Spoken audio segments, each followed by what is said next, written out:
Hi, everyone. Hi, guys. Hello. Hi. As you'll see, we're joined by our good friends, Chris and Camille, from Making a Stink, which, if you've not seen these guys, they're amazing. Yeah. They're amazing. It's just such a pleasure to kind of collaborate today and have a bit of a session, as we like to say in the It's in the amazing. UK. It seems weird that even we've not been doing this that long, but it feels there's lots of other people who are like coming and doing channels themselves. And I feel lots of people are kind of doing the same thing, and lots of people are still doing the thing which we tried to get away from, of all these lists with Avengers at the top of them. And it's so exciting to meet people who are obviously enthusiastic and passionate about smells. Well, it's such an honor. I mean, really our channel was inspired by yours, so right back at you. Pretty much what the both of you do is like what we do when we, get a new fragrance or, smell things. We just kind of spray things, have conversations, and like eventually we're like, we should film this. Yeah, like we're doing this anyway. Yeah, exactly. I mean, we kind of part of the reason. Like we do this, where we do this is this is Joe's church. I mean, not his personal church, but he plays the organ here. So I would occasionally come and sing here for services. And often, one of us would say, oh, I've got a bunch of stuff. So after the service, we would sit around here and just kind of smell them and like chat about them. And then like there were these people watching us going, what are you guys doing? Are you mad? And so it's a whole thing. So we did. But it's really cool. It's been amazing to kind of watch your videos, and it's been particularly amazing that you've sent us a whole bag of goodies. I mean, look at all this stuff. Look, and so we thought, I mean, rather than kind of testing it ourselves, we thought it'd be really fun to have you guys guide us through it. We haven't tried any of it, so we're going to smell this all blind. It's quite a lot of first impressions and general wonderment, which is sort of is a feature of the Loft as well, isn't it? Well, often me smelling stuff for the first time and Dan saying, "Oh, I've found this, I found this." I think it's a place of discovery, even more so now with meeting you guys as well. Transatlantic discovery. Yeah, I love it. It's great. So is it like 10:30 in the morning there? 10? Yeah, it's like 11 o'clock. Yeah. Nice. So we don't have our typical wine, but I do have coffee. I do have some cup of coffee. So coffee's good. Very good. So where should we start? Do you thought maybe start with some DSH? Yes. Yeah, because that was like one of my first loves, Dawn Spencer Hurwitz work. So let's start with Pandora. Pandora. Right. Really, you talk, and I'll try and find the sample. How's that? Yeah. It's the fragrance that got me into artisan fragrance. Really. Chris was very anti-fragrance not long ago, believe it or not. Yeah. Yeah, just because I grew up in like the 90s and everything kind of just smelled the same. There we go. That's got no label on it. Give me a second. Pandora. Yeah, got it. Yeah. Nice. But I think I've got friends who are anti-fragrance because what they are anti is things you smell in the airport, big in your face fruit chulis and Broxton bombs and things like that. And then you actually, if we given them some more conceptual fragrances, are like, oh my god, I can smell the chocolate and the funk, and that's quite interesting. That's not what I think perfume is. Anyway, Pandora EDP. So this is the first. Was this the first one you tried? Did you say? Look at that. This was the first one from Dawn Spencer Hurwitz that I tried, and it really kind of did it for me. Let's. Ooh, I'm already getting some interesting stuff there. Oh. Our video before we filmed this was an Arige video, so we're like, we were backing up. Nice. Oh, I'm liking that. It's kind of hard to wrap your head around. It's very green, obviously. It's kind of leathery. She describes it as a leather chypre, I think. That's what it's kind of marketed as. And I think it's like 98% natural or something like that. Not all her work is. Yeah. But I just love those spices and that like deep mossy green. It's so good. Yeah, there's almost, I feel like there's not kind of a huge amount of top to it. I feel we've gone straight into a slightly green mid. Yeah. And I get this little hint of that thing which I love, which is like a kind of a beach ball. Oh yeah, a plasticky beach ball in the heat. Totally. Yeah, for sure. I really like that. Interesting. Yeah. Sort of gently smoky. How do you find it? What is it that draws you with this? Well, now that you said beach ball, I'm thinking of like I often get that with really anisic fragrances, things that are like lean in the sort of licorice direction for whatever reason, come off like kind of rubbery to me sometimes. And this does do that, which I love. Yeah, I mean, to me, this is just kind of green, mossy, almost like, I don't know, just a little bit dank, kind of humid. Yeah. A little bit, but on card anyway, it's not yet gone to kind of like dark oak mossy bitter yet. It's still kind of reasonably bright and herbaceous, even though it kind of feels more mid than. Yeah, I mean, I guess when I smell this, I'm kind of like, I already have in my head what I know it to smell like over time and everything. And to me, this is like a very kind of dark fragrance. Like I don't tend to wear this in the summertime or the spring. This is much more of kind of like a cooler weather thing for myself. Yeah, it doesn't feel yet that dark to me. I'm drawn by your beach ball analogy now. And I get a little bit of kind of like herbaceous mossy greenness, but it doesn't feel like a heavy dark chypria. I think on skin that's going to open up enormously, though. I really like the slight sort of hints of incense or something that are creeping around as well. I don't know if they're in there, but I get just little wisps of incense. Or is there like cypressy green or something? Sorry? Is there like cypressy green notes? Yeah, I think this has like kind of everything kitchen sink. Yeah, it's one of those like there's super like a ton of ingredients. So that's something that Dawn's really good at is these like 20th century style compositions. Yeah. Which we have. We have quite a few of. But she also does like super conceptual minimalistic stuff. Like she's all over the plate when it comes to her style. But this is sort of like our favorite of her, or our favorite genre of hers. Right. Sort of vintagey style. Yeah, it's got that sort of nod to the vintage class and the classical, the sort of classical style. But then there is this modern minimalistic twist on it as well. It's I find it very clean and it feels quite clean to me. Clean and clear, but there's stuff lurking in the background. Yeah, I know this has like I think she calls it like brown oak moss or something like that in it, and there's ambergris in here. So there's like a lot going on. Yeah, I'd love to try the skin. Yeah, I think that's a real sort of body temperature job. That's good. Yeah, it definitely reads warmer on skin, this one. Yeah. I feel like, because it's weird on card, it feels almost not kind of austere, but I almost get a kind of coldness.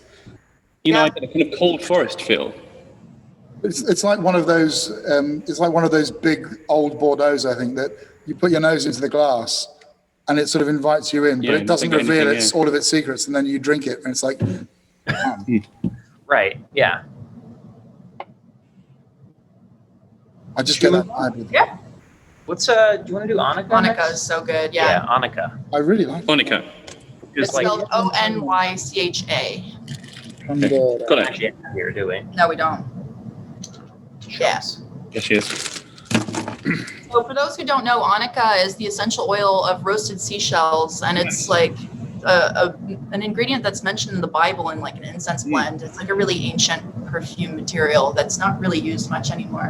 Yeah, it's a little bit misleading, like how it smells too. It's not really. My mind doesn't really go to like aquatic or marine. It's like a briny smokiness. Ooh. Yeah, it's interesting. That's probably my favorite of hers, Onycha. Oh wow, I get this really like interesting ambered. Yeah. Yes, sort of sticky amber. Sticky amber. I get a hint of ice cream cone as well. Yeah. Huh.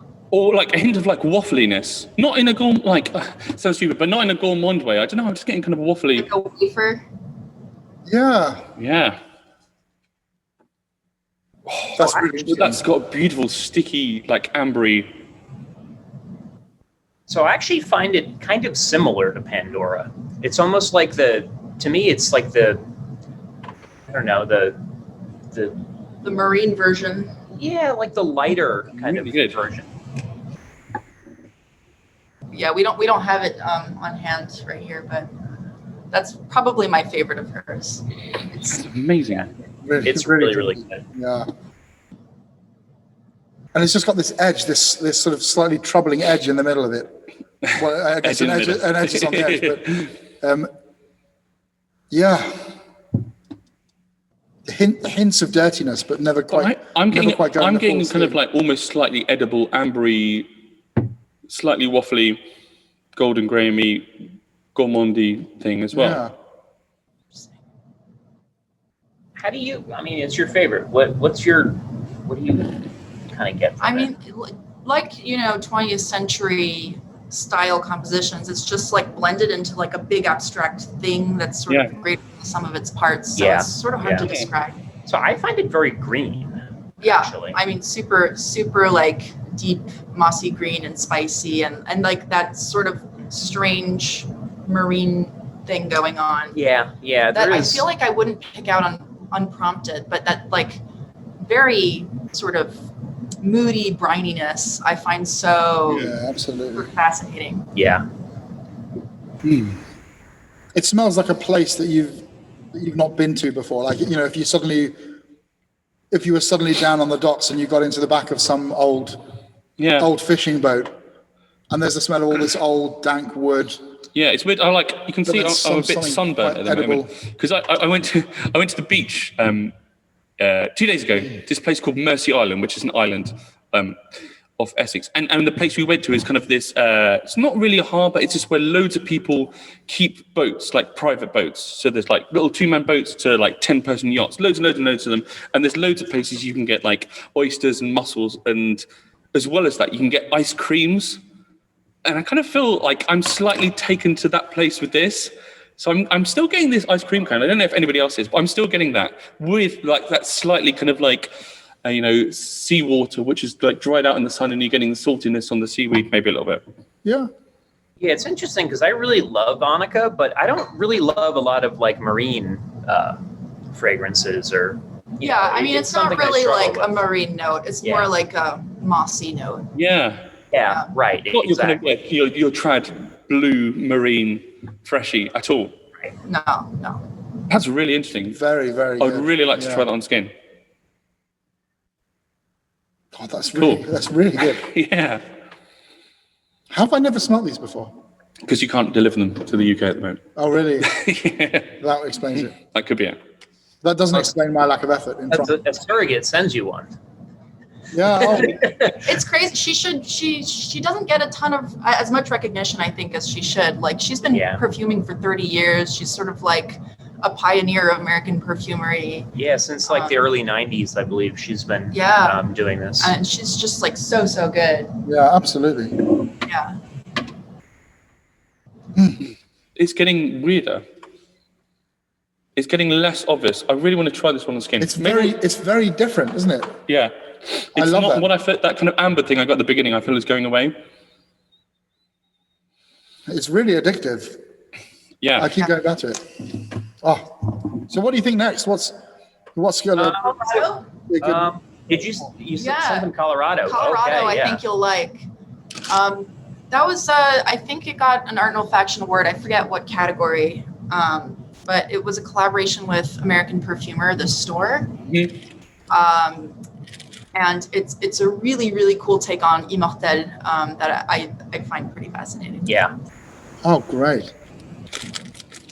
Yeah, so it was a collaboration with American. So it's Dave Kern. He has like a podcast. Yeah. He talks to different American perfumers that he like stocks in the store. It's pretty good. You should check it out if you haven't. Yeah. What was the name of it again? American perfumer. Yeah, American perfumer. I'll check it out. I don't. I can't. It could be one of these ones where the kind of label is like. It might be that one if it's a yellow color. Yeah. I'm so sorry. you'll- My decanting skills are just mortified. If you describe it to us, I'm sure we could. Yeah, I mean, it's very distinct. It's very immortel. It's a weird one. Right.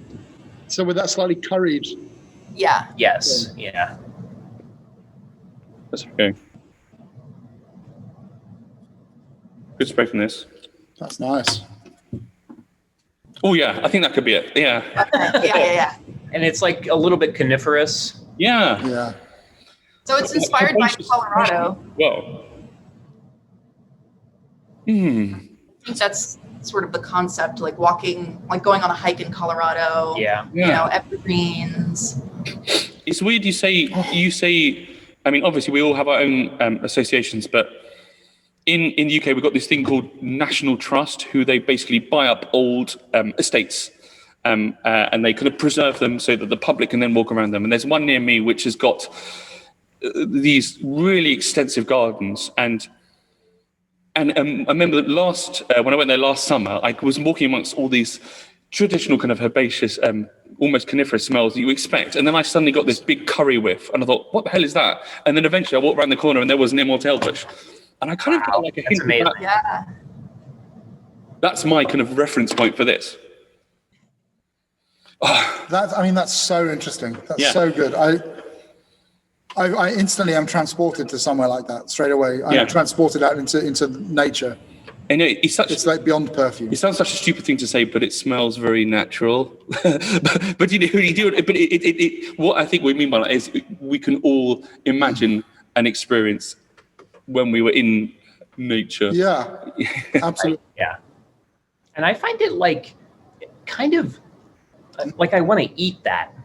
Like there's something really edible about it. Like It's a really some sort of confusing dessert. fragrance in that way, I find it like leaning slightly gourmand. Well, because it smells like maple syrup It does. There's a Yeah. very like maple syrup Yeah. quality to it. to immortel. Yeah. I have to Yeah, say, but it doesn't get cloying. Sometimes maple can be overly sweet and cloying, and I think this kind of maintains the energy, and it doesn't feel like oppressive in that way that sometimes these sickly sweet things can.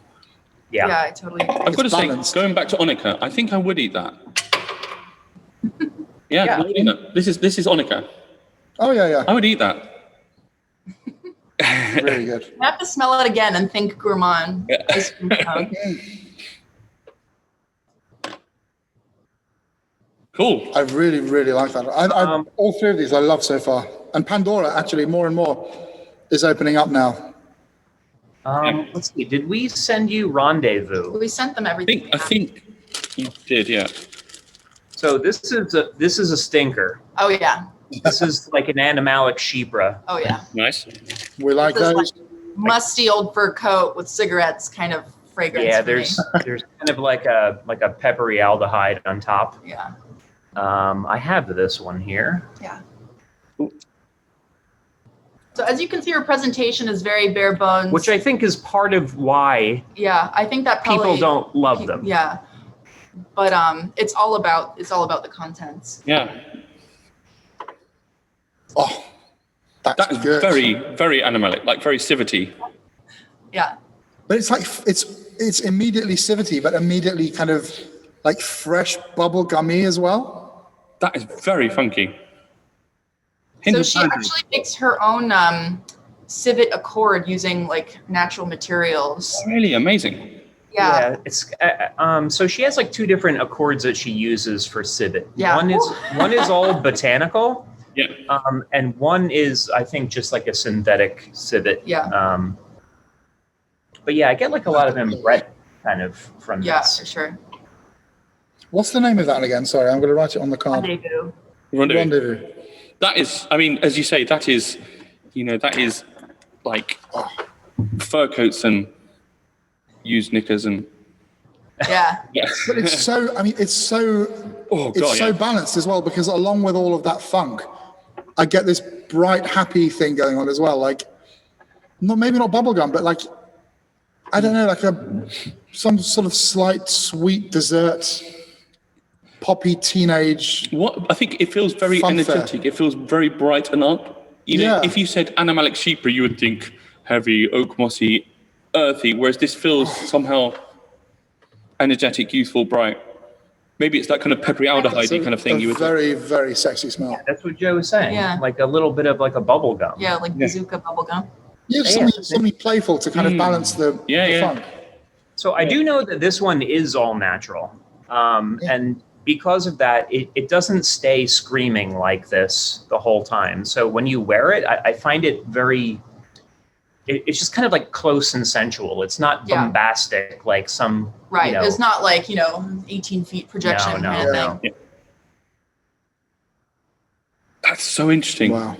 Yeah. Oh, that's one of the most interesting things I've smelled in a while. Yeah, absolutely. Same it really here. feels like somebody making fragrance for themselves. Yeah. It's just full of personality. Not worrying about trying to sell them, just making what they like doing. She's an artist. She's a visual artist, and she's a synesthete. So a lot of how she composes is visual, which is pretty interesting. She has some fragrances that are based on colors, like paint colors, and she makes fragrances that smell like that color to her. She's very cool. Mm. It's kind of beautiful as well. It's just... Yeah, I like it. It's still really, very dirty, really elegant. Yeah, it's elegant and it's approachable, which is hard for something that's this animalic. Yeah. It's definitely it's a smelly one, but it's I don't know. I wear it without a problem. Yeah. But then again, right. That's so interesting. I mean this is a real talent. This is a real talent. I think shifting and going to, I think Deco Diamonds I sent as well.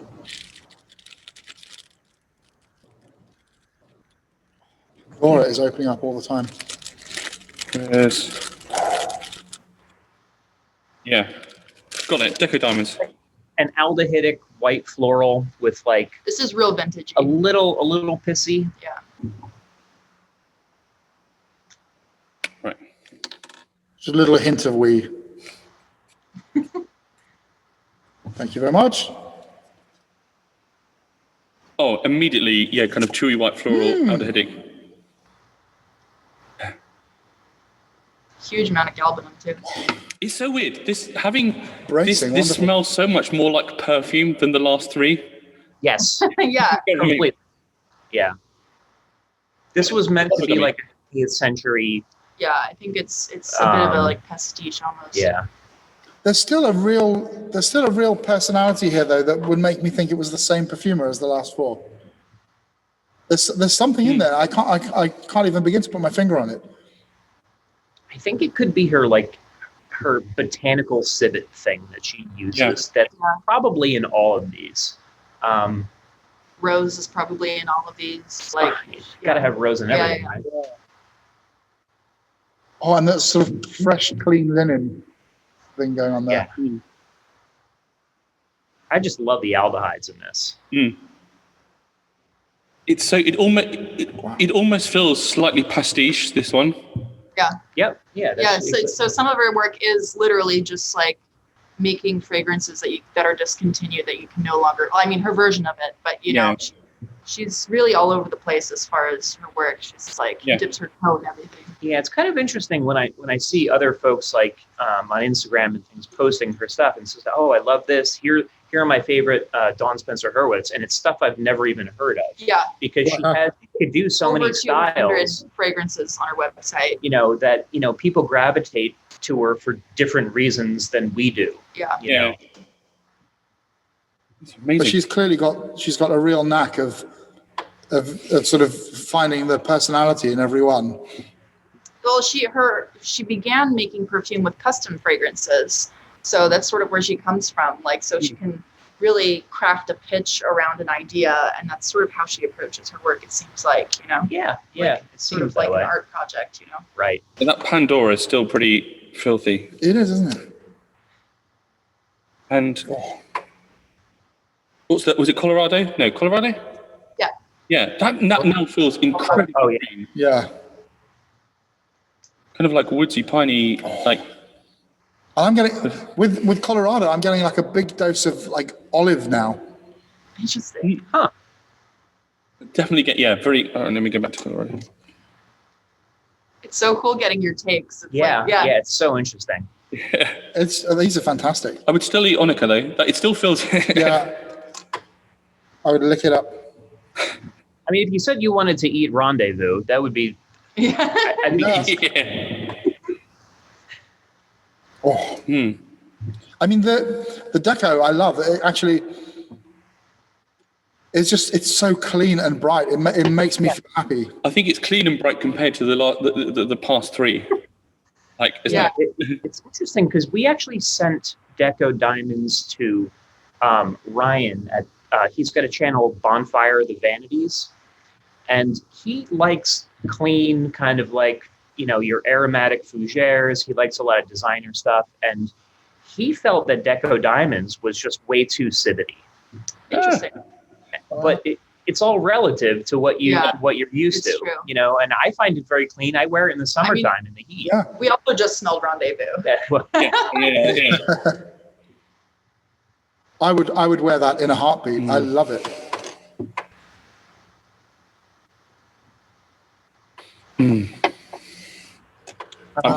It's got such energy. Oh, that's so good. I forgot. Yeah, Le Smoking. It's based on that photo. I think it's the Yves Saint Laurent, like the woman in the tuxedo smoking. It's like based on the portrait. Right. So it's kind of like a cigarette, again, like a chypre. Is that the Fumée something? No. Oh, that's another one. That's Fumée d'Or. I don't think we've got. Not sure we got that. Vanille Botanique, Matahari, Verte pour Madame, and Fumée something. Oh, did we not send them? It might be one of these. Oh, damn it. Well, that stinks. I'll have a look in the other bags and see if it's in one of those. Honestly, there's one which has got no label, but it's also got no juice. Sorry. Oh, I guess that might be it then. Le Smoking. Could be. Yeah, well, let's smell inside it because that might. What does it smell like?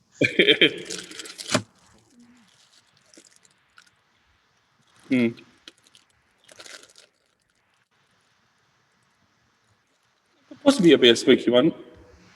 Oh yeah. It's very like galbanum too. It's got like a green. Oh yeah, you can smell more. Yeah. Than that. It's also like a dirty spice. I think that probably is it. Yeah. Whatever's left of it. Yeah. It's kind of like sort of friendly smoke. Yeah. Yeah, it's not like I don't find it very cigarette like. I mean, maybe it's just like a really, really elegant, like dry chypre. Yeah. I guess we'll move on to something else because my decant sucks. Decants are awesome. They are really good. Maybe the Fumée d'Or. Yeah, Fumée d'Or is good. So that's like a sort of smoky one. This is also a little bit low. This one. Oh boy. Oh man. See if we can smell it off the thingy. Yeah, I think you'll get the. Yeah. It's like a bonfire. Yeah. Yes. This is immediately more smoky, dirty. Yeah. Oh, there's something really enticing about that as well. I'll grab and see if it's. It's like a dirty sweetness. But it's got that sort of maple thing going on again a little bit. That it's sticky, caramelly, bonfire, coffee apples in October. Slightly edible as well. I can see that being really addictive, actually. What was this? I really like that. Fumée d'Or or something? D''OR, like gold. Yeah. Yeah. Really good. Yeah. Yeah, like I kind of like put that in the same category as like a city on fire. It's not quite as smoky as those. You feel it's got really kind of birchy. Pull back a little bit. little bit of a little what's more the, like sophisticated. Incendo a little bit. I don't know if you've tried Incendo, but Curie. Yeah. It's very wearable, I think. Yeah. Yeah, it's not one of those huge like. No, smoky- it's not giant. Yeah. But it is smoky. Just really beautiful. And all that from an empty bottle as well. Yeah, and then imagine a good glove of that on your neck. Well, they're really well made, aren't they? They're just the sheer quality. So much right. Well, Personally, and also, I haven't really, I don't know, we haven't smelt them enough. Well, I haven't smelt them skin, but I can't really get a DNA yet. You know, I can't. Is there a DNA, do you think? You said the I think within certain like her like chypre styles are very similar. Like some people love her gourmand fragrances, which we haven't really smelled because that's not really our style. But like, she sort of is able to jump around stylistically. She's kind of a chameleon like that. Yeah. So you do have Vanille Botanique in there. Yeah. To me, that's a gourmand vanilla. So I included that because it's like the vanilla fragrance that made me like vanilla because it's not really my thing. But this one's like really boozy and ambery, and I just find it really, really gorgeous. And this is one of her all-natural perfumes. yeah, I struggle with vanilla, and then sometimes I smell something, I think, oh, actually, it just has to be done in the right way by the right person, and it comes alive, doesn't it?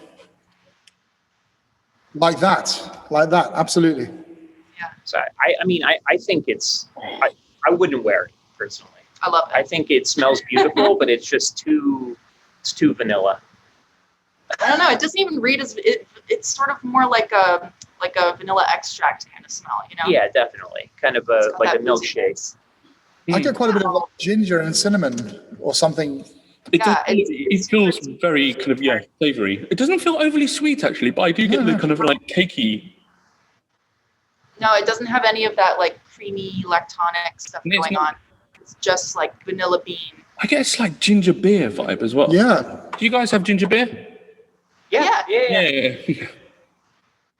But with that kind of like cinnamon and spice in a ginger beer, like. I find that really interesting. That's not what I expected at all. Yeah. I don't find it overtly vanilla-y. Right. It feels like it's definitely taken in the spice direction rather than the, sweet. But that's why it's more interesting. It's not that, like you say, that lactonic, here's a bowl of ice cream thing. It's that pod with all of its funk as well.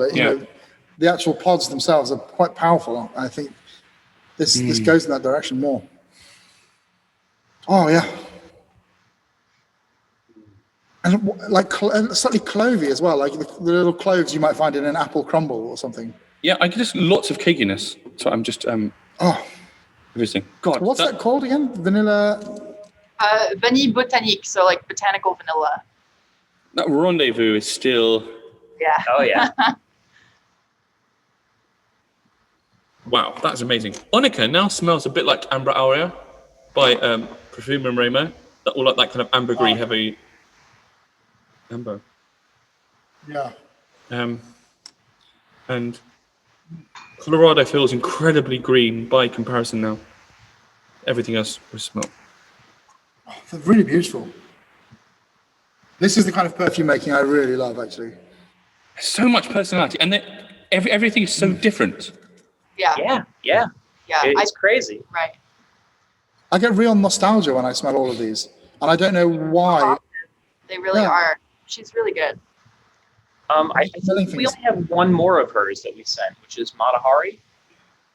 Yeah, I think there's a few more, but let's just. Oh, really? We have more? We got a few more. We got Verte pour Madame as well. Where's Matahari gone? Verte pour Madame, I think, is more of the pastiche sort of style, but Matahari is interesting because. Wait, do you have? Yeah, I do. I didn't know that was DSH. Oh yeah. Oh, okay. It's one of those. Is it one of the ones that's fallen off? I think. Yeah. Sorry, it may now be in the organ. No worries. Let's move on. Yeah. sorry. I think the last one we haven't tried is Vert pour Madame. Okay. Yeah, so that's like a And very Matahari. Yeah, that one fell in the organ. Oh, Matahari is in the organ. It's down there. It's in the pedals. Sorry. Don't worry. I'll retrieve that at some point. Don't worry. So this one is like a very green, sort of galbanum, heavy, vintage-inspired fragrance. I totally remember this one. Yeah, I don't think you smelled it much. Yeah, really Galbanum. Yeah. Yes. I mean, in relation, we just smelt the new release from Francesca Bianchi. We have not smelled any Francesca Bianchi. Yeah, we yet. really have to. Well, they That's can the be next mission. in the when I send you a bunch of samples, I'll send you a link. But love that. Oh yeah, yeah. This feels like it's gone to back to that kind of pastiche. Yeah. I get that DNA again, though. I get the DNA that I found in a couple of others. There's something she's doing here, and I can't put my finger on it. And that clean linen, sort of salty, fresh thing. But That's really addictive. But it feels much more like kind of much more kind of like pastiche. And Which one is this again? Sorry. this is the Verte pour Madame, is it? No, come on. I really like that. I'm still Pandora and Onycha. No, Rendezvous and Onycha. For me. Yeah. Yeah. Yeah. That's the Rendezvous. But this is just on card as well. Yeah, I It's know, yeah. interesting on card. Yeah. What are Yeah. they like on skin? I mean, It sits close, so it's yeah. wearable. It's a more like intimate sort of fragrance. 'Cause Yeah, I think it's like mostly natural. It's nice because DSH doesn't use all natural as a she doesn't say all natural, she says botanical. yeah, and she just kind of makes them how she thinks they should be, and if they happen to be all natural, they are. If not, I don't think she has like a strong. Yeah. I mean, I think that's some of my favorite perfumes used to be done that way, especially the one by artisanal perfumers. Yeah. We said in our last video, I get there's occasionally all natural fragrances where I think, is it just all natural because you want to be all natural, or do you think you could have made it better with synthetics? In which case, are you like cutting off your nose to spite your phone? Yeah. No, she really goes for like whatever serves her concept, really, you know. Right. That's the way it should be, in my opinion. Absolutely right. Yeah. Oh, really fantastic stuff. Awesome. Can we move on to your vintage sack? Yes. Absolutely. Yeah. There's a sentence you don't hear every day. Start with the Paco Rabanne. Definitely, there are lots here which really excite me. All of this stuff I'm excited Yeah, pretty much about, all. I've never smelt Jolie Madame. I nearly bought some the other day. Oh, it's so good. It's You'll love fantastic. it. It's so good. This is what's her name? Jamais Celia, is it? Jamin City, yes. Yes. Who I know lots of people. She only make like 10 fragrances, but lots of people say greatest perfumer that's ever lived. Yeah. Right. Like Rudnitska only made Yeah. 12 or something. Was it him I'm thinking of? Rudnitska, I think. Yeah, I think you're right. Where are you? Here we go. God, that's a bag of treats. Thank you so much for sending me. Yeah, of Oh, course. it's our pleasure. I mean, this is so cool. This is what kind of excites us the most. Sharing things. It's true. Yeah, it's part of it. It's fantastic. Yeah. It's what this whole art is about, isn't it? Is It really Yeah. is. sharing Really. what people discover and what we love. Like music, like art, like anything. It's true. Right. So this is Jolie Madame. Jolie Madame. Balmain. Thank you. I've never ever smelled this in any context. Yes. Yeah. Right. I mean, that's easily signature scent worthy. It Yeah. was your grandmother's, right? Yeah. Really? Yeah, my grandma just gave me an old bottle of Jolie Madame that she bought, I think, in the 50s or something. God, wow. It's such a treasure to Absolutely. have, and it's so beautiful. Really is Oh my beautiful. god, it's so isn't it? elegant, isn't it? Ugh. Absolutely beautiful. Yeah, it They really still is. make this today. I think they do, but there's some new, there's newer bottles out Yeah. there, and it's not expensive. Like, No. I don't get it. I mean, But they do. yeah. I mean, because I've been watching. They do some of the small, like 8 and like 30 mil, or maybe 8 and 15 mil, like extra little miniatures. Yeah. They do those. I think those are probably more expensive, but I believe that bottle cost me like, I don't know, $30. Really? Yeah, some perfumes are like super affordable just because they're off people's radar, Yeah, exactly. If Once it's you, not Chanel Right, or, once you're or not Old doing Guerlain, a people heavy don't, hitter. Yeah. That's so good. Oh yeah. I'm going to buy this. I'm going to buy this and wear it. So it kind of gives me a little bit of a vibe of Dryad by Papillon. Oh yeah. A little bit. Absolutely. Oh my god, yeah. It's really hypnotic. Yeah. It's really hypnotic. So how old is this bottle? Did you say? Which one did we send? Because we have like 3 It was bottles. the newer one that. Oh, okay. So that would have been maybe like an 80s or 90s formulation. Yeah, And that's I really like that one actually. Yeah. We have an older one that I like less because it's heavier on the IBQ, which are the isobutyl-quinoline, which I personally I'm not a huge fan of. Yeah, it's a little bit. It's a little better balanced in the more recent ones. Yeah, oddly, but But my There's not a grandmother fair bit of bought- leatheriness to this one, eh? Yeah. Yeah. Yeah, it's got sort of like a suede orris-y thing going on. Yeah. it's. I mean, It's so good. it's amazing. Yeah. When you smell things like this, you do think, even despite the Dawn Spencer stuff, you do think there's an era of perfumery which is just lost to the world. When people don't know about this stuff and it's not on the regular radar. It should be. Yeah, if this were released today, people would be losing their minds. Yeah, but Yeah. Roger Dove could charge £1,000. Yeah. I would wear this.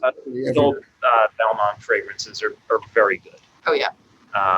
Ebene, which is like the Yeah, kind that's of more a- 80s. yeah, Let me but grab still, my phone it's great. back. What are you grabbing? Julie had a- So beautiful. Right, and then the other one I really am excited about is your old Aromatics Oh, Elixir. Aromatics Elixir is one of my favorite things. Oh, that's nice. it. That's really Such beautiful. an elegant bottle as well. I mean, Yeah, it's it is. glass with a sticker on it, but like, But all the Beautiful. magic is in there, don't you? Oh, I'm buying this. As soon as we finish, I'm ordering a bottle of this. That's exactly the kind of thing I'm looking for as well. And it seems like a lot of men that we've shared this with are super into it. are we backwards? I don't know. What's that? So this is the Aromatics Elixir. Ah, So I recently bought Aramis 900 because I we read that it Oh, was. yeah. we smell that. What do you think of it? I love it. Because it's still really, really got all that personality of Aromatics Elixir. But I think this is the real deal now. Yeah. Yeah, that's another Yeah. level. So I think Aramis 900 is supposed to be like the male version of Aramis. Yeah. This is And I love it. It was like much 20 less- pounds, This feels much less aldehydic than the modern stuff. It feels much smoother. Yeah. Oh, that's good. I actually get a similar vibe from the aldehydes as the Deco Diamonds. A little yeah, it's bit. the same sort of soapiness. It's like the soapy aldehyde kind of thing. But it just But the it vintage feels bottles toned down are- from the modern. Yeah, it's far rounder somehow. Yeah, it seems like, I don't know if it's a formulation thing or if just those resinous materials intensified over time. Yeah. But it really feels like sort of heavier, darker. Yeah. Yeah. It feels almost like we've just skipped the top and gone straight to mid with this. Yeah, but that tends to happen with vintage perfume. Yeah. It's the volatile molecules. Oh, that's super sexy, isn't it? Really amazing. Really amazing. I get the nostalgia thing. I've been in a room somewhere aged 5 Yeah. at some point I smelling this.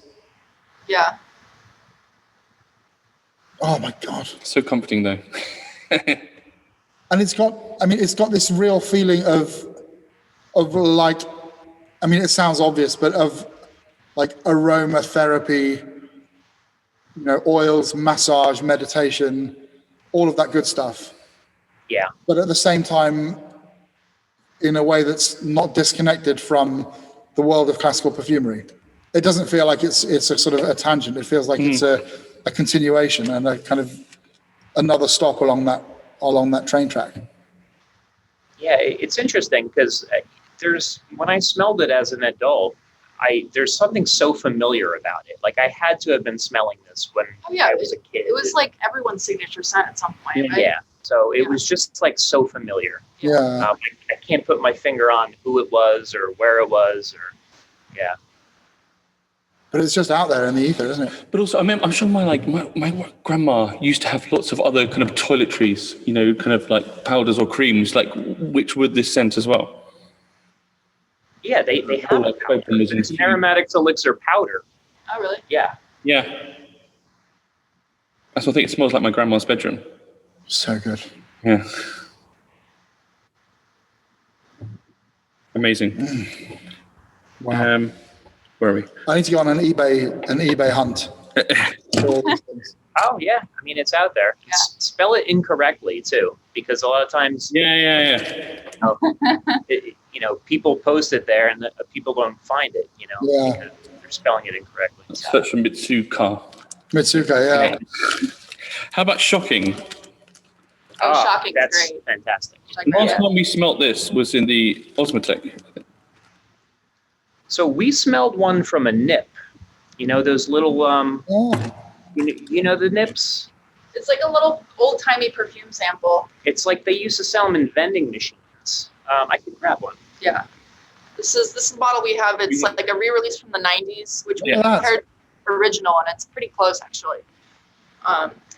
But yeah, I mean, an obvious precursor to all the Jean-Paul Gaultier stuff, Yeah, absolutely.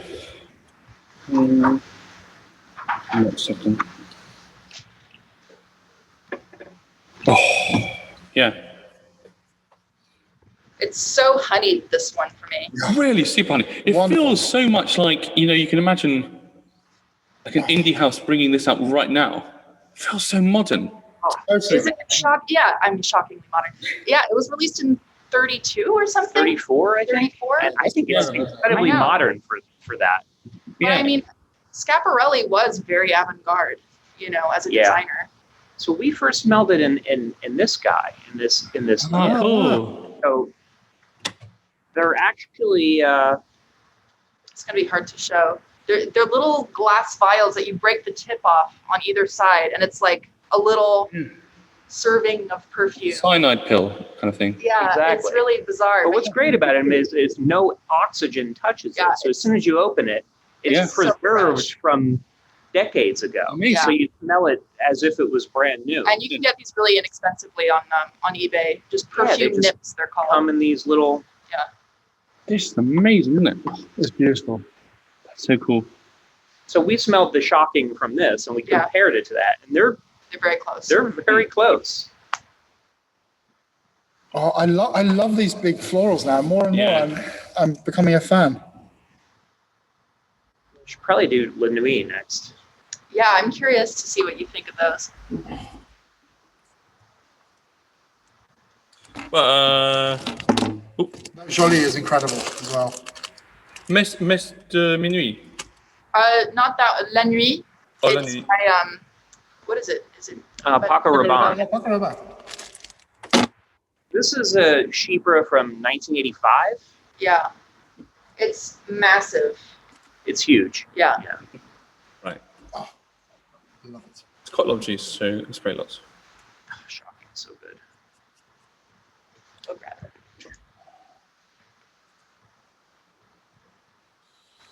What are you grabbing? Immense. Yeah, it's here. That's immense.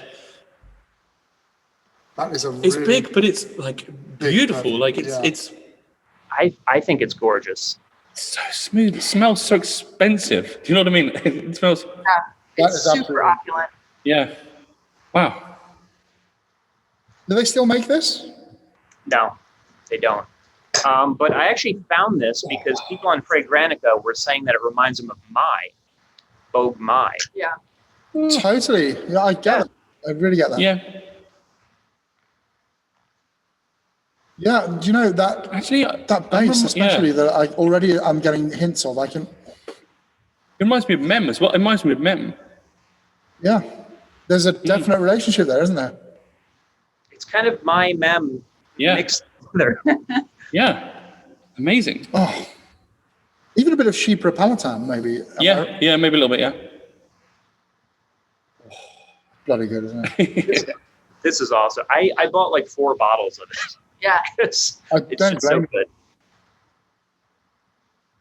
Do you know, I'm taking all these home and having like an eBay scavenge tonight. I'm just going to spend hundreds of dollars because these are the kind of things that turn me on in a big way. So this is also the EDP version. I haven't tried the EDT, but apparently it's a different thing.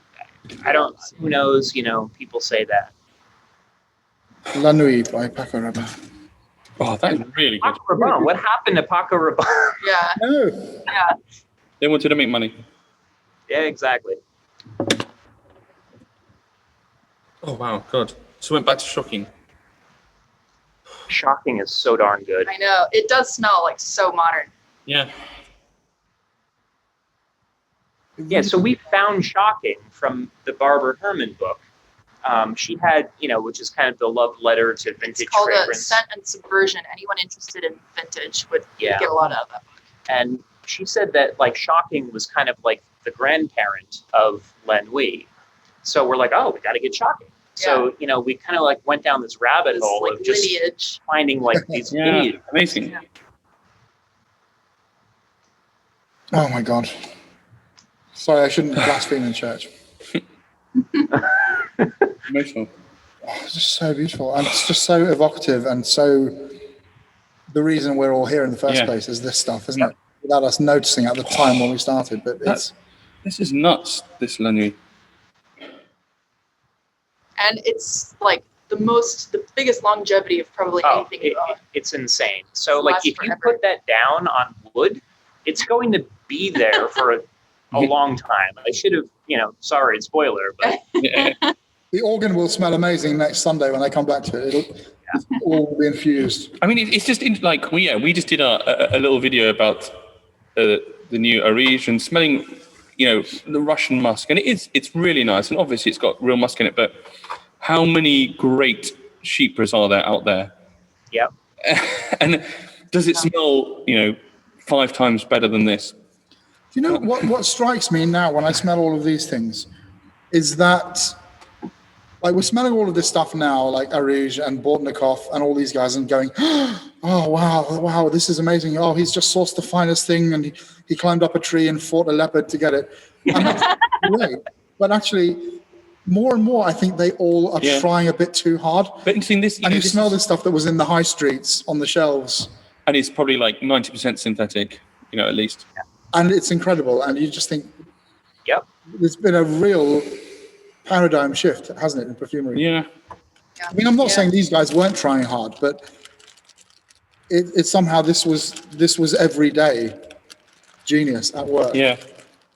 And the public appreciated it, and the public were part of that process. But it makes you wonder, somebody now, like, I don't know, Dominic Rupin, if he was asked to commission to make a real classic vintage Chypre, but he wouldn't be because that's not what people want. I don't pay people from. But if he was actually commissioned to make something that smelled like a 50s Chypre, I'm sure even on a budget which is, like only 30% naturals and mostly synthetics, he would come up with something magic. How about 1000? This is so good. Patou. Oh, yeah. I've been wanting to smell this for ages and ages. Luca Turin said this would make a great masculine, I remember reading in the book, and I kept thinking, I've got to smell it. And then it's sort of discontinued, but it's not sort of still around. I don't really know, but this is an older one you found, right? From probably the 70s? Yeah, it's an EDT. I didn't date the bottle, but it gives me sort of like 80s maybe vibes. It's a great one. And I got turned on to this by Chris Rusick, the perfumer in LA. And it's his favorite fragrance. It's like has 1 million bottles, vintage bottles. He sent us a video of him just going through his bottles. Yeah. It's amazing. Yeah, it's really beautiful, I think. It's just so confident and sure of itself, isn't it's it? not quite what I imagined. I expected something much more bombastic. Yeah, I did as well. I was surprised when I first smelled it that it's very kind of like a restrained green. Yeah. Yeah. It's much slimmer and That's what I like, though. I like how it just says, I'm here. I'm doing my thing. Wear me, don't wear me. I don't mind. This is who I am. And are you getting sort of like a tropical fruit thing going on? I sort of got banana out of mine, if I remember correctly. Like something a little fruity and unexpected in there. Yeah.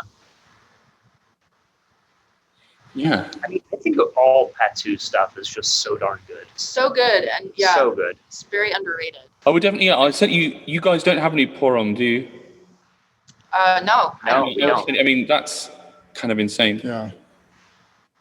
Yeah. That's just so beautiful and elegant and just sort of perfect. Yeah. Yeah, I remember. I love that. When they were like selling them all off. They were all in TK Maxx, weren't they? Yeah, and in little sets of 3 sometimes with Joy and was it Sublime or another one? Did we send you any Joy? Any? You sent us no Joy. I don't. So I have a vintage one, and you have a modern one. Well, what you have is an X-ray, right? It's like the old Baccarat bottle. You have to smell my sin. I have a feeling you'll love that one. And My Sin. Yeah. Lavin. It's Tabu. Did we send Tabu? Yeah, we did. Oh, by Dana. Yeah. Now, see, that's an interesting one because you can buy it now for like $8 or something like that. Yeah. And I keep thinking I'm going to buy that. And This is Tabu.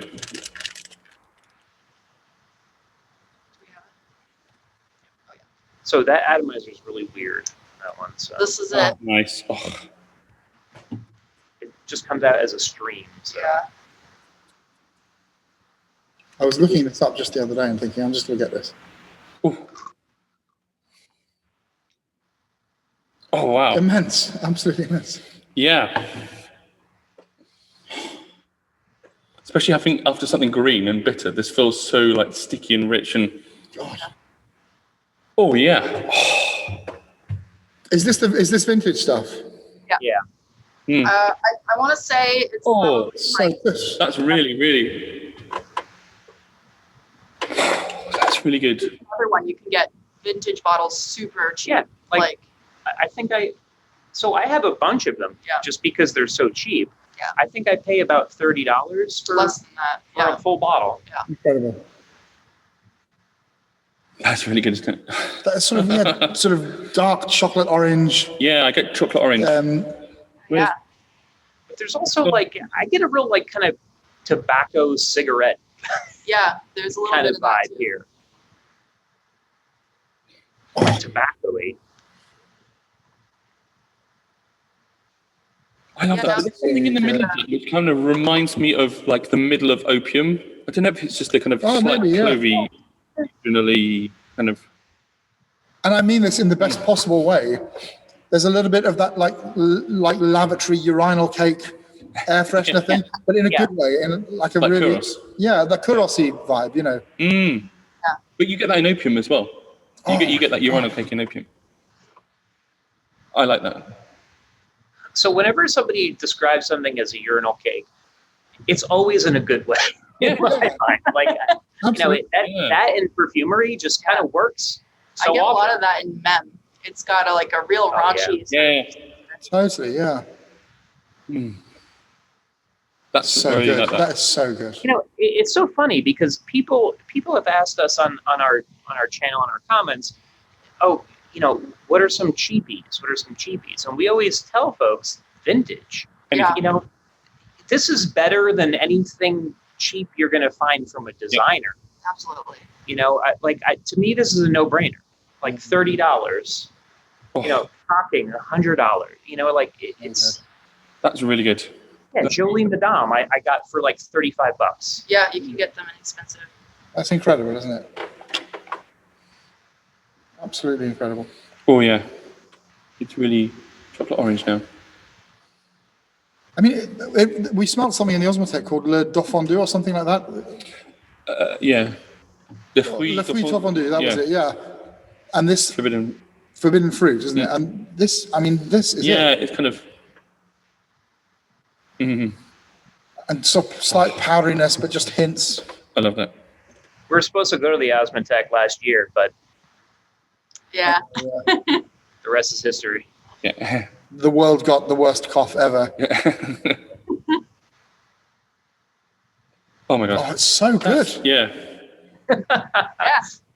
I want to wear that. I want to put it on me. You can. That's the beauty of perfume. That is the beauty of perfume, yeah.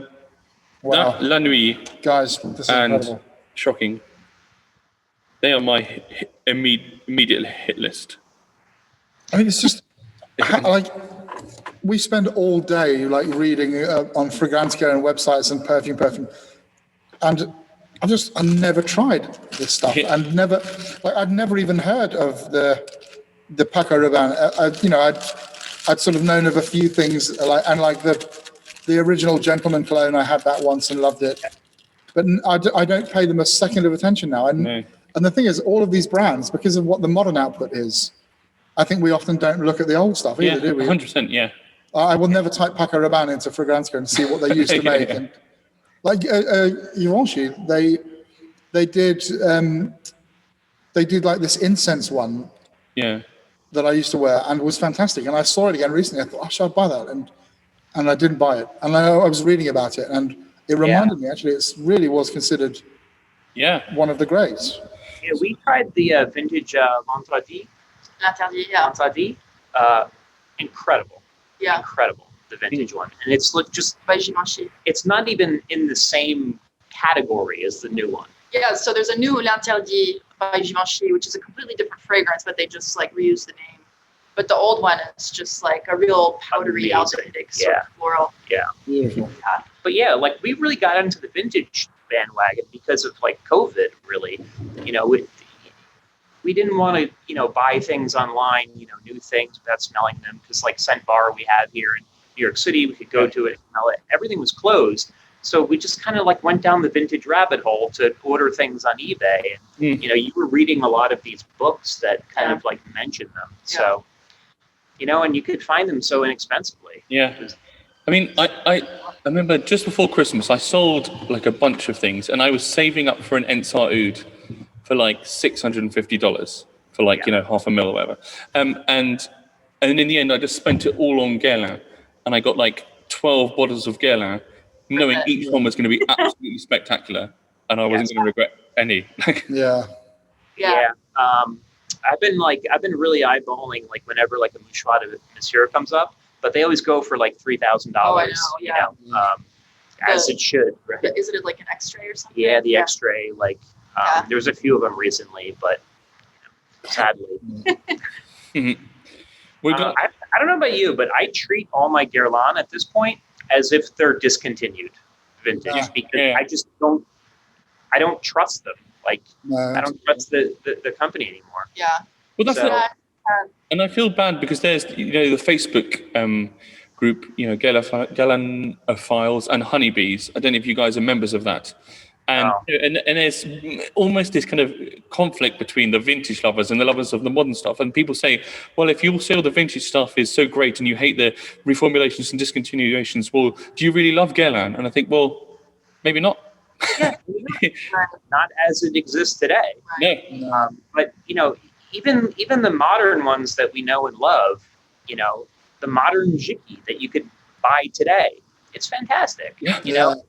I don't get it. But now on their website, there's only the X-ray that you could get. So I'm thinking, is it all sold out? And after that's gone, is that it? At the end, that's where my head goes. I'm just glad we got the bottles when we did. Yeah, but even when we went to the Champs-Élysées boutique, and I can't remember the name of the lady who showed us around, and she kind of showed us into the back rooms a little bit, and she let us smell Jedi and things like that. She seemed quite sad about seeing all these people buying Le Petit Robe Noir, pant dropper, whatever it is, and she really, we were saying, oh, what are your favorites? She said, oh, this, which is discontinued, this, and she seemed really quite like sad, as if she was the last generation to have worked for the real Guerlain. Yeah, she probably had been there for a long time and sort of seen the changes. Should we try this? So we've got a couple of Dior. Oh yeah, those are Diorella and Dior and Diorissimo. Oh yeah. I think we're going to get one card out of this, right? There are a lot of cards at the moment. Yeah, those are other ones where the new ones are just not even the same fragrance at all. Yeah. Oh, bit of an impotent. Sorry about all the leaking. Well, no, but even one tiny little impotent spurt was. Is that Miss Dior? No, Diorella. Ah. Just That's such so good, good isn't it? perfume making. Yeah.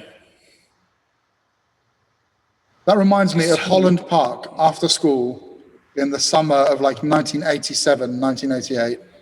You know, we'd finish at 3 o'clock, and then we'd go up there, we'd play rounders. All the mums and dads would sit there and have their coffees and ice creams and whatever it is. And that was the smell. Yeah. It smells so modern. Like, you know, it smells so energetic and youthful. Have you smelled Sarah 4160 Tuesdays, her Meet Me on the Corner? No, we have to smell more of stuff. We had a sample. Diorella meets Eau Sauvage. Just imagining like two people wearing each of them. When she grew up, like she said, that's what everyone wore. So it's the two of them kind of meeting. So this is Diorella. This is Diorella. Talking actually last night about getting a bunch of samples from 4160 Tuesdays. Yeah. Because we haven't really, we like should smell more of her stuff. We've smelled them here and there, but not like to any real extent. We got to do that. Yeah, She does some great things, doesn't she? Yeah. She's someone like it varies so much. She's gone down a little bit of a vintage inspired, with some of her recent things, like that old sport. Yeah, which is like absolutely. a lot of Djiki in there. I just love her playfulness. You know, she always has fun with what she makes, and it's full of personality. And it's not that she doesn't take herself seriously. She takes her work very seriously, but I think the perfumes are always playful and enjoyable and take you, they let your imagination run away a little bit. That's fantastic. And I've really been enjoying her channel. Oh, yeah. Long form talking about fragrance and like the history of 4160 Tuesdays. So cool. Yeah. And it's like, the education aspect of it. So great. Yeah. She loves to teach. She loves to share. She's a natural teacher. Yeah. And she just loves to talk, basically, doesn't she? Yeah. Get her chatting, and she's like the passion. When she came here last time, the thing is, we had lunch, and lunch lasted like 4 hours, like before we started filming anything. We should try and say something on camera as well. Let's do something on camera, yeah. It's incredible, isn't it? This is the Miss Dior. Oh, yeah. I don't think I've ever actually smelt Miss Dior. Not up close. Spicier than I. Yeah, exactly. Is this the Miss Dior? Yeah, it is Miss Dior. Pretty dirty. Yeah, it's much dirtier than I thought it was going to be. Yeah. And that's another one where there's like a modern Miss Dior that has nothing to do with Yeah. Just recycle the name. Yeah. Yeah. Dior, I don't know what Dior are up to at the moment. I'm a big fan of the Dior Intense. I love that. I think it's just really nice and pleasing.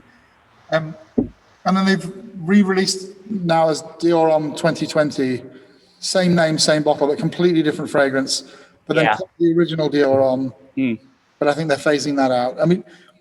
Just do a different fragrance in a different packaging. Yeah, I can't think of anything Dior have done, this century. Really. There's some of those not private brands, whatever they call them, are nice. Like the Leather Oud Au Noir was a really good one. Sort of this coffee lavender thing. Yeah, there's like a new tobacco one, I think, that just came out. I really want to smell that. Yeah, I haven't smelled any of them. No. Yeah, like modern designer fragrances is a huge gap in our perfume knowledge, I think. Have you tried Le Lion by Chanel? No, we should. Oh, yeah. you love that. I really, Actually, no, we did with Adam when Adam was here. Oh, did we? Yeah, I got a real Shalimar vibe from it. Oh, Yeah. massively, yeah. It's Totally. like a labdanum heavy Shalimar. Yeah. I do like the Chanels that we've smelled from like the Les Exclusives like collection. I mean, even like the Antaeus. I mean, I think it's pretty good as far as like designer stuff goes. It seems like they're putting a lot of effort and money into their fragrances. You know? Yeah, we got to smell more Chanel. Yeah. I really like Sycamore. Yeah. One that stood out, Queer de Russie. And Coromandel, I remember when Coromandel came out, it was just one. And like, whenever I went to an airport, I would always smell Coromandel. Yeah. Yeah. It's beautiful. Let's I do love these. I think they're incredible. Also, Messe de Minuit. Is that what? Is that Caron, Mr. Minuit? No. No, it's Etro. Etro. It's the weirdest thing. We're just like That's a Etro. strange It's such a challenging fragrance to me anyway, and it's one of my very favorites. And I was just like, why would Etro put out this fragrance that basically smells like mildew? And apparently it's Bertrand Duchaufour is the nose behind this. So, and then it sort of like all clicked for me because I do love his work. But this is like a real sort of strange, dirty incense fragrance. Mm. To me, it kind of reminds me after a little bit of if you get like a carpet like in a basement wet. Yeah. And then you get that like mildewy smell because it just like doesn't really dry out. Rising damp. Yeah. Right. like a wet towel. Yeah. Yeah. That's what I love the most is these like musty, dusty fragrances. Well, like it's a stone floor in an old shed. Yes. Yeah. Yeah. I like that though. But it's absorbed stuff, hasn't it? Over time, it's absorbed various spillages and leakages Yeah. into the Like old very paint fabric. on the floor and old like spirits, Yeah. like white spirit. That's interesting. I'd like to. So that's an older Etro. No. Yeah, so there were like 2 reformulations to make it a little more approachable because I guess they weren't selling them. And then it finally got discontinued like a couple years ago. But this is the first formulation from the 90s. Yeah. And they're pretty much gone. You can't find them anymore. Yeah. Every once in a while, one pops They're up. so hard to find. Yeah. It's I'd hard. I would like to explore that one. I don't know much from Etro at all. I've Yeah, I smelled, don't There's really. one called Man Rose, which I quite like, and Goma or Gamma, which is like a version of Knees 10. Right. Yeah, but when you bought it, I'm like, Etro. I'm like, what? You bought an Etro fragrance? Yeah. But then I smelled it. I'm like, this is bizarre. Yeah. What I really like about this one is that it just like teeters being between like, really gorgeous and really repulsive. It's right on the edge, which is what I really like. Yeah. Yeah. Tabu is just. Yeah, Tabu's a no-brainer, right? It's so easy. It's They're a going great in my one. special bar. Tabu, Shocking, and Paco Rabanne La Nuit are going in my special bar. Right, I think we're on to the next bag. Let's do my scent. Yeah, is there Mycin in there? There must be. From Lavin. Is it the one that's got no label and no Might be that. tune? Oh, it must be that. Oh, God. I'm so sorry. No, don't worry. I love that fragrance. Yep. I can't get much. No. Sorry. That's a true 1920s gem. Oh. Yeah. Well, Put your hand we'll out. resend You it. get some out of there.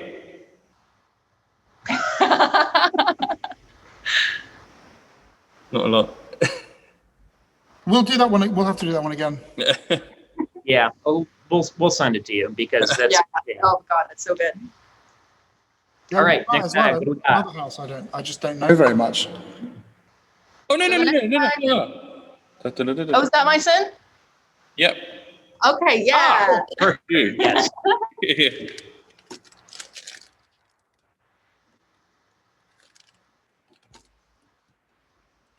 And this is one of those ones that, perfumers are like, love this perfume, but the general public never talks about it anymore. Yeah. And it's just like one of these legendary perfumes of past, but you can still get it for like $30 on eBay for an extrait. And it's so good. Yeah.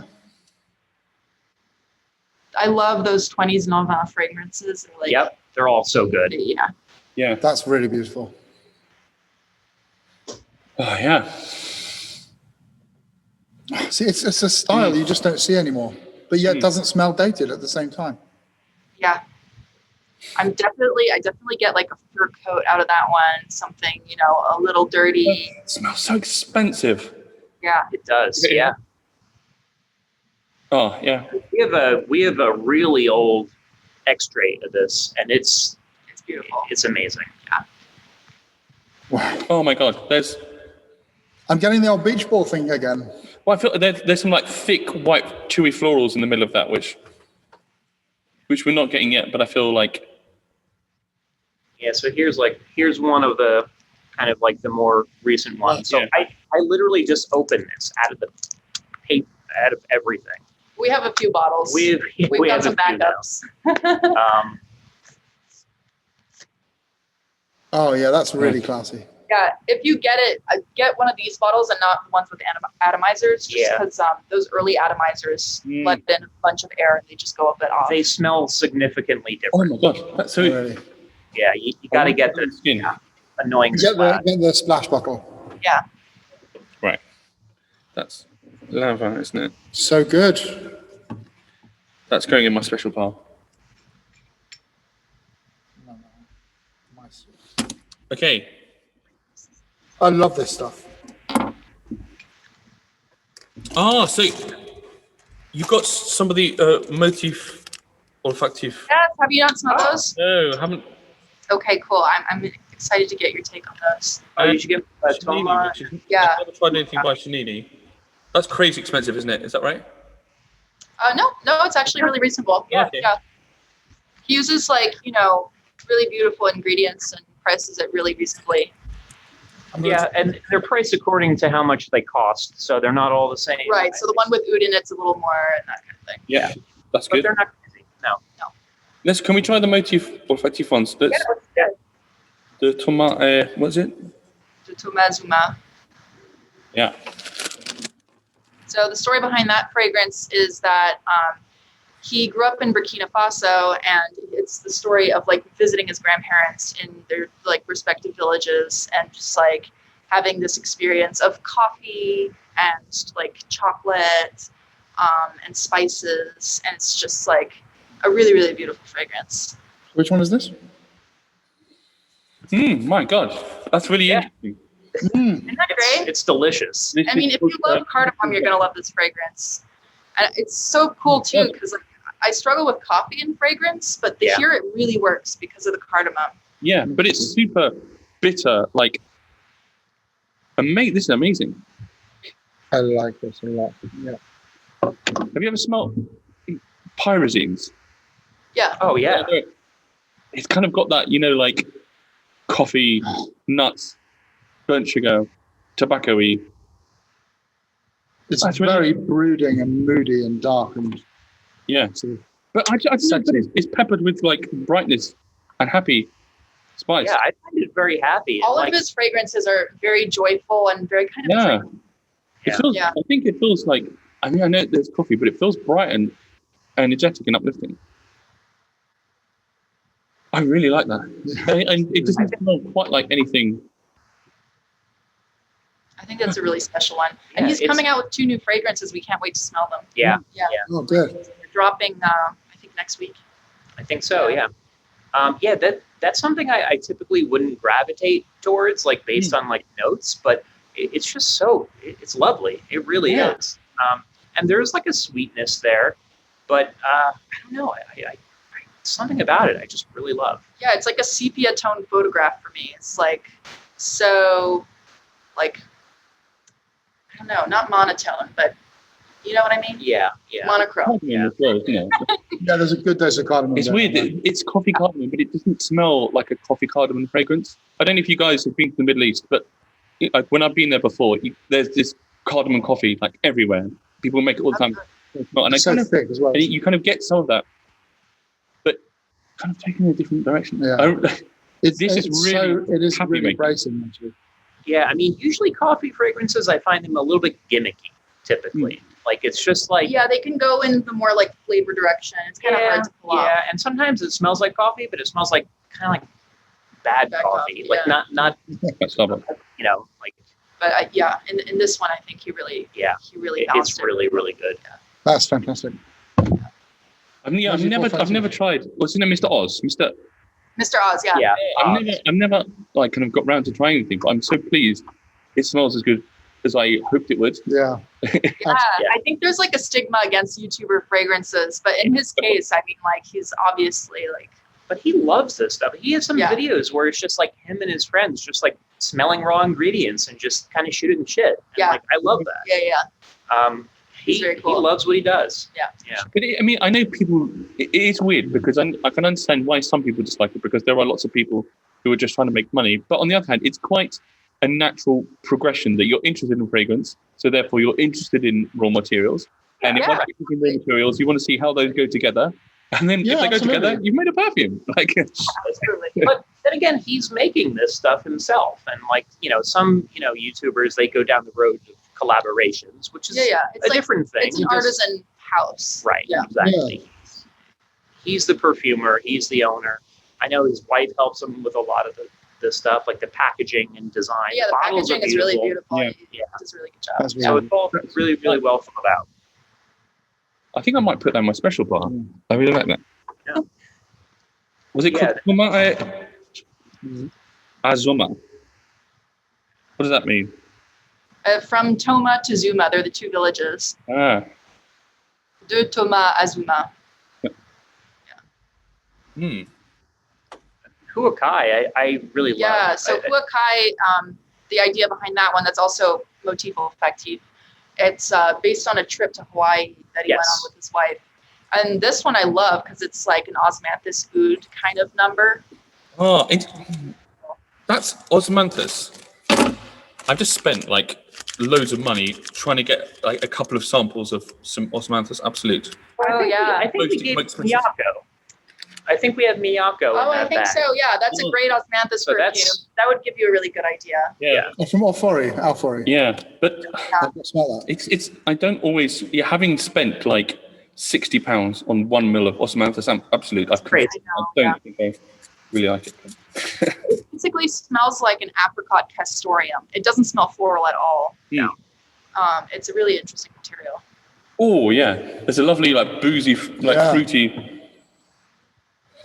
That's really good. And buttery, it's really great. Yeah, I love that one. Oh my god, that's really good. Lovely, and again, actually quite a vintage feel to me. Gonna smell the rest of these. But like, I think there's like 3 different kinds of oud in that, and it's like $170. Yeah, like for 50 ml, like it's really reasonable, I think. So different as well. It's so interesting. How do you spell that? Huakai. Huakai. The note taking. Yeah. Yeah. That's really interesting.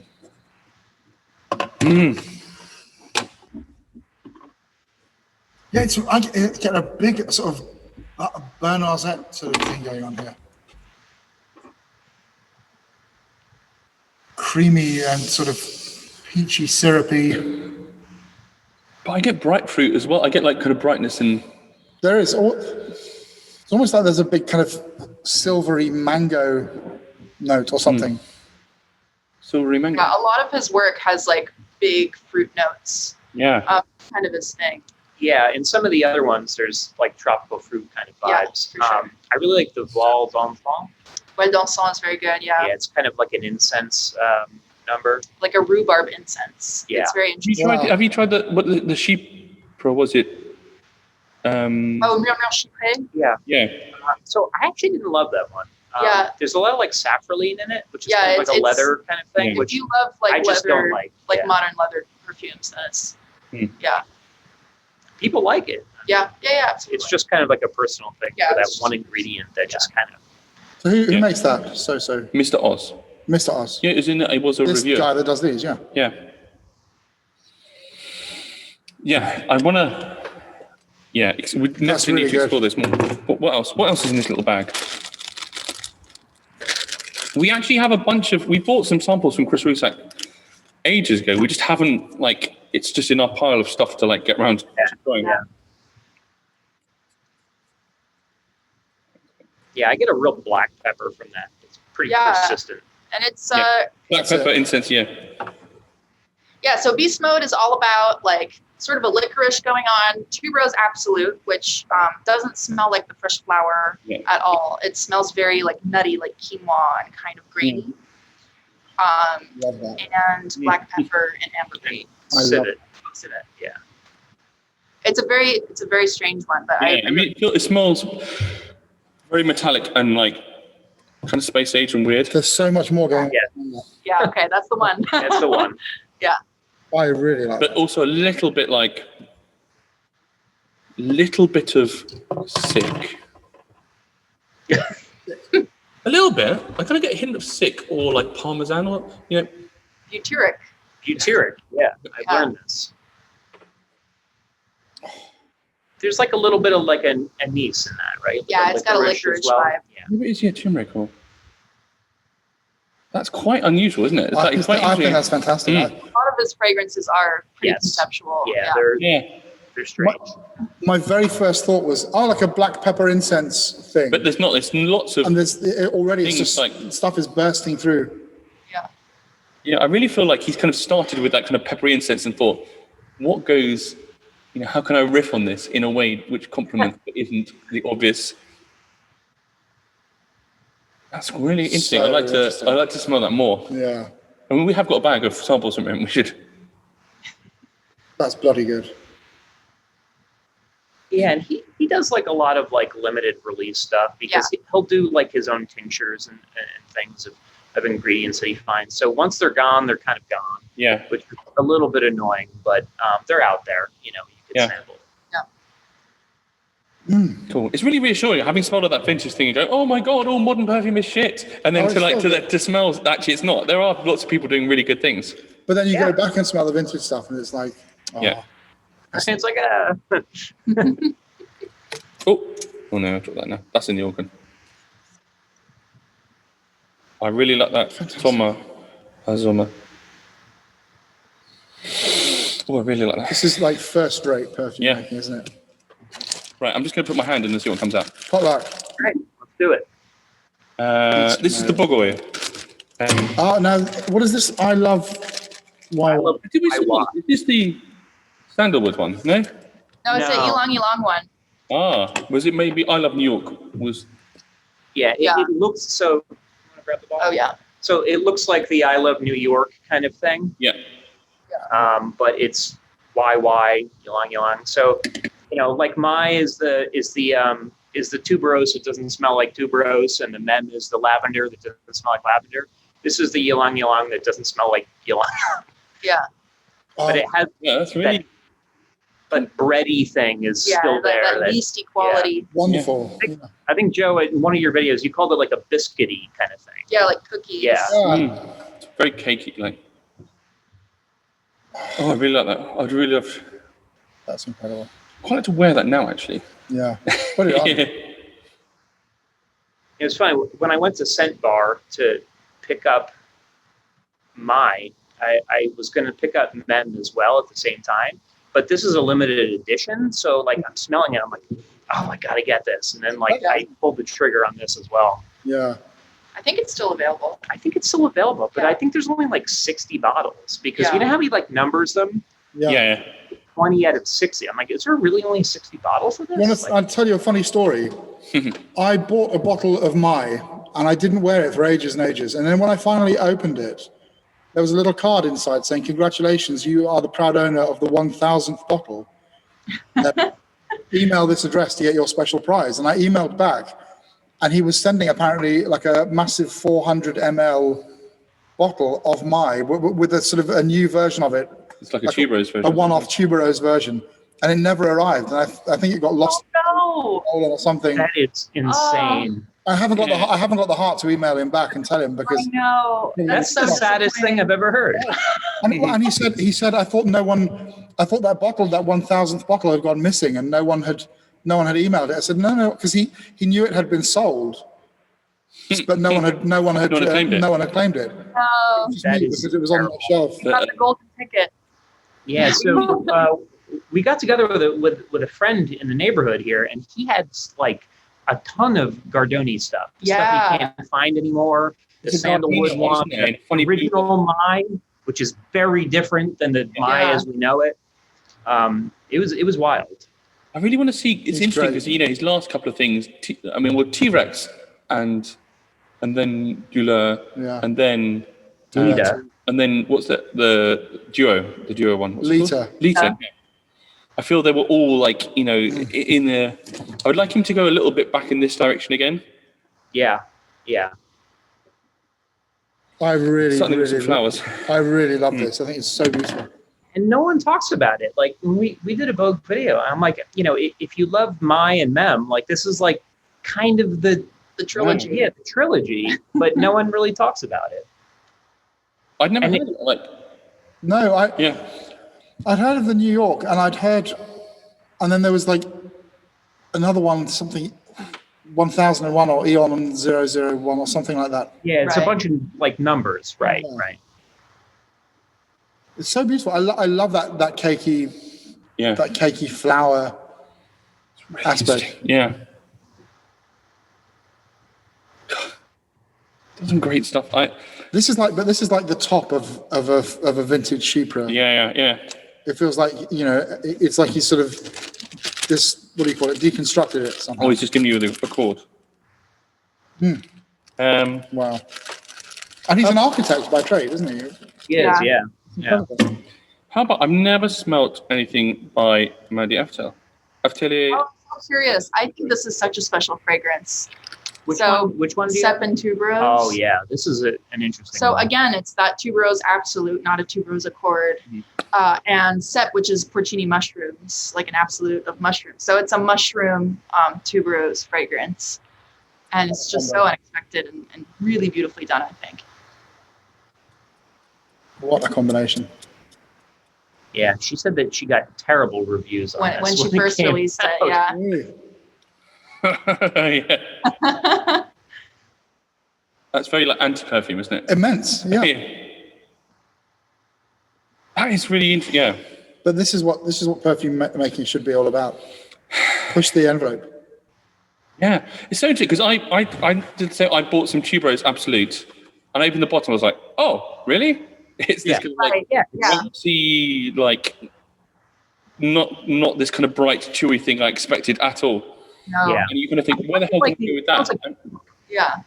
It's got like a nutty, grainy quality to it. Yeah, I think that's really. that's another real expensive one. Which one? This? Tuberose absolute. Tuberose Absolute, Yeah. yeah.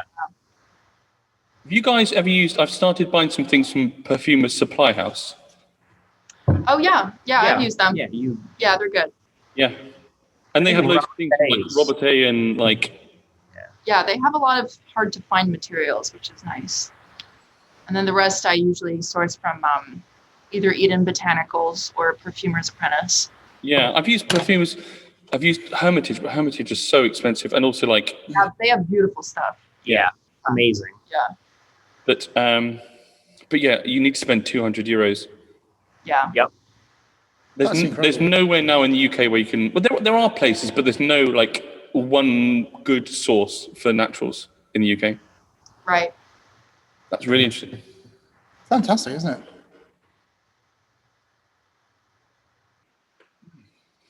I mean, really, Really interesting, but really hard to just get your head around at first. but actually, the first time I was like, "Oh, this is weird," and now I think this is beautiful. Yeah. She's also a bit of a pioneer in American perfumery. Oh, yeah. Oh yeah, massively. She's had it for a long time, and she's taught so many perfumers. Yeah, well, I've got her book, well, one of her books, but Yeah. Yeah, she's very cool. I'd wear that in a heartbeat. I'd love to wear that and see what happens to it. Yeah, it's not a super long-lasting one, though. The all-natural. Right, natural perfume. Yeah. That's fine. I mean, if it's interesting, I haven't got a problem with that. Yeah, I mean, sometimes it's quite nice when they don't sort of hang around all day, and you can just have the experience of wearing it for a while, Yeah. and then let it just do what it does in its own time. Sex and Jasmine. Yeah, so Yeah, this is by an indie perfumer or artisan perfumer up in Canada, Josh. And he's pretty interesting. Yeah, interesting guy. Libertine fragrance. And this is sort of his most popular fragrance. And as soon as we smelled it, we were like, oh yeah, we gotta have it. Holy hell. Like this is like the best jasmine forward fragrance. It's like a great dirty jasmine. And we both have it in bottles. Yeah. I think this is no.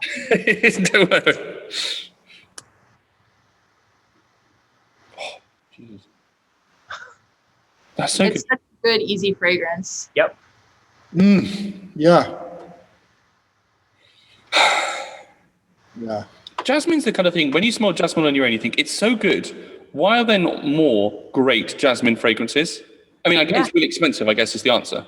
But yeah, I guess so. Yeah. I don't know the answer to it, but it's fantastic. I tend to like the Grandiflorum more than the Sampak. Much more opulent. Yeah, it's very opulent. Yeah, fantastic. Absolutely fantastic. What's that called? Sex and jasmine. Sex and jasmine. There's like a little bit of vanilla and like ambergris in there. But it feels like a sort of jasmine silver almost. Yeah. Yeah, it's a much bigger jasmine, I feel like, than just the jasmine. It's like a dirtier indolic jasmine. It feels so plush, doesn't it? That's really nice. I like that. Yeah. And I would never, if I just looked on a notes list or on a website, I would never think, oh, I'm going to buy that. It wouldn't appeal in my head. And then I actually smell it and I think I totally would buy that in a heartbeat. You guys are just about to try the Pomares. Yeah, we're so excited. Yeah, we have them on the way. Yeah, you guys seem to love them, so we're very excited. Yeah, it's just like, especially that Venetian flower for me, it's just like spraying yourself with joy. Like it just, yeah. It's just such like pleasure. Yeah. I can't wait. Love it. So much good stuff. I've got a little bit, Incendo Ansel, no. Is it Ansendo or Incendo? Is it La Curie? Yeah. Okay, Incendo. I don't know if you've smelled this one. It's like a really big smoky number. It's like an incense bonfire. Yeah. Lovely.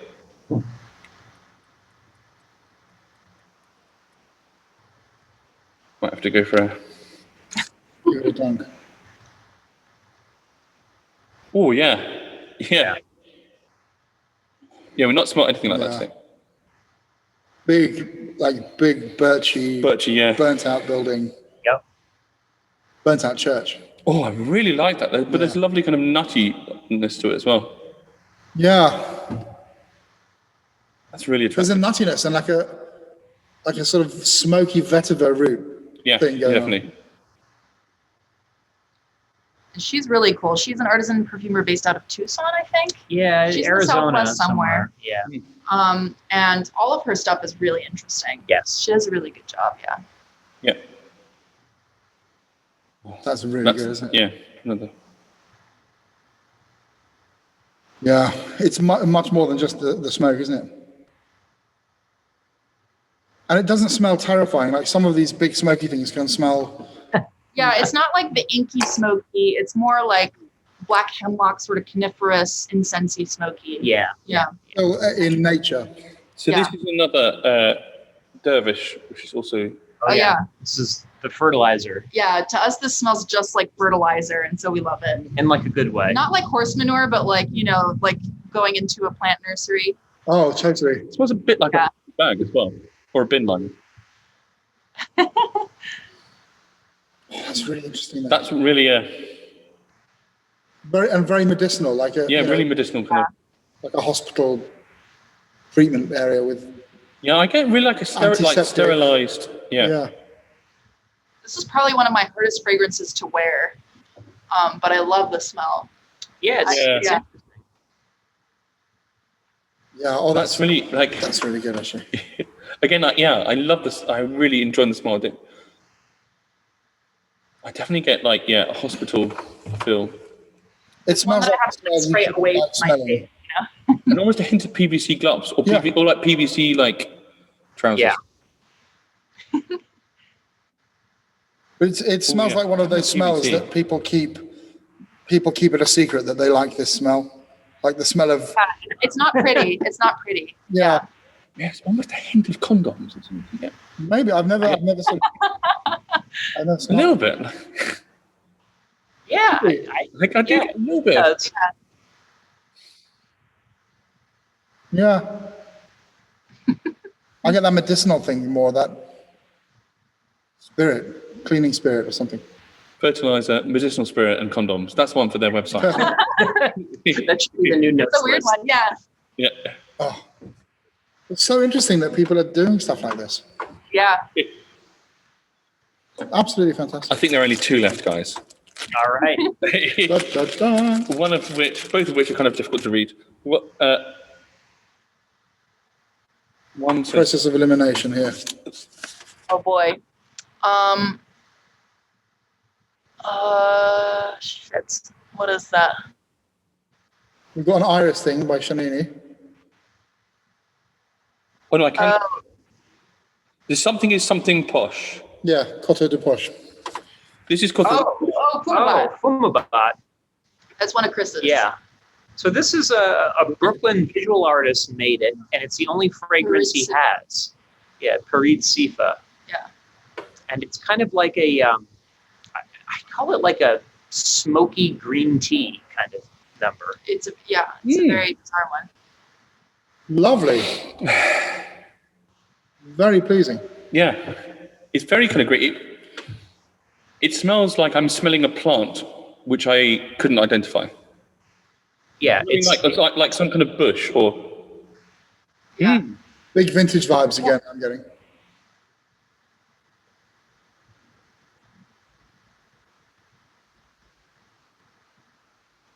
I like that. I really like that again. Yeah, it's the only fragrance he has. Yeah. Wow. I just randomly found it in a shop, and I'm like, oh yeah, this is interesting. Yeah. Yeah. I'd like to try more of his stuff in future. If he. I think he is working on them. I've seen his stories. Sometimes he's got oils and stuff. I think. Oh really? Yeah. Yeah. He's doing something. There's a talent there. Oh, Yeah. definitely. Yeah.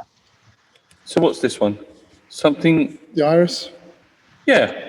Oh yeah. So this is a weird one. This is an English guy who lives in the south of France. Oh, this. In a tiny village, and he's a not only all natural perfumer but also all organic. And he's got some really interesting stuff, really reasonably priced too. And this is my favorite of his. It's just the most comforting fragrance I have, I think. And this is called Iris Véritable. So like authentic iris. Yeah. It's like a genuine iris. Mm. You can feel iris poking out the head, the back of that bit. It's a real photorealistic garden. Yeah, it is really thing as well. And I get like a sort of tea note that I found with some of those off-white things, like whichever one we smelled. What was that? Oh yeah, Song of Everlasting. Yeah, that's one. With that slight sort of tea connotation. Yeah, we got to resend you this Miyako because it's. I'm sorry, it's in there somewhere. That was it. We smelled all of that. I don't know how many we smelled, but that's amazing. I mean, that was quite a slog. But... that was epic. I mean, what a collection. I'm really impressed by those Motif olfactif. Yeah. These fragrances. Very, very different. I'm really He's got a really cool point of view. I also we definitely need to explore those Chris Roussac ones. Yeah. But Paco Rabanne La Nuit. I'm going to be having a big session on eBay. Yeah. Tabu and Shocking. Don't forget Jolie Madame. Yes. Can't forget that. Mm. Yeah. Oh yeah. Just to. But then those ones. Go back to the Onyx from DSH. I still find that really interesting. Yeah, I love that one. They're all so just bursting with personality. Amazing. Oh. Wow. And that Rendezvous still smells like. Oh yeah. Beautiful. Yeah. Amazing. Thank you so much, guys. Yeah, it's been really incredible. too. Yeah, this was so much fun. Oh my God, we're in the loft. Yeah. Oh, cool. Well, we'll send you guys loads of stuff as well, and We'll have to get our shit together. yeah, we can organize. Yeah, don't feel obligated. We're happy to it'd be have fun you. to, Thank like, you see you guys. virtually.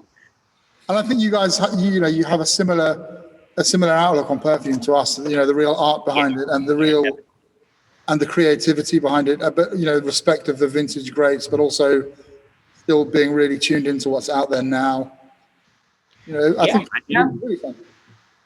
Absolutely. Oh, that's so good as well. What's that? Beast mode. Let me smell it again. I think that's just so interesting.